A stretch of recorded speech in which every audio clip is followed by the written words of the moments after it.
সবচেয়ে বড় চ্যালেঞ্জ সেটা হচ্ছে আল্লাহকে পাওয়া। কি করা? যে আল্লাহর কাছ থেকে আমরা এসেছি সেই আল্লাহকে দুনিয়াতে এবং আখিরাতে পাওয়া, এটাই চ্যালেঞ্জ। আল্লাহকে যে ব্যক্তি পেয়েছে সে দুনিয়ার সব পেয়ে গেছে। আল্লাহকে যে পায় নাই সে আসলে কিছুই পায় না, ইহকাল পরকালের কিছুই পায় না। এখন আমরা আল্লাহকে পাবো কিভাবে? এটা বড় প্রশ্ন না?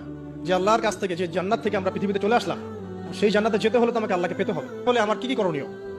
খুব শর্ট করে আমি কয়েকটা পয়েন্টস আপনাদেরকে শেয়ার করছি। 1 নাম্বার, আল্লাহকে পেতে হলে অবশ্যই তার নবী মুহাম্মদ সাল্লাল্লাহু আলাইহি ওয়াসাল্লামকে অনুসরণ করতে হবে। এছাড়া আল্লাহকে পাওয়ার দ্বিতীয় কোনো পথ নাই। আল্লাহকে পেতে হলে অবশ্যই তার নবী মুহাম্মদ সাল্লাল্লাহু আলাইহি ওয়াসাল্লামের আদর্শগুলো জীবনের প্রতিটা ক্ষেত্রে বাস্তবায়ন করতে হবে।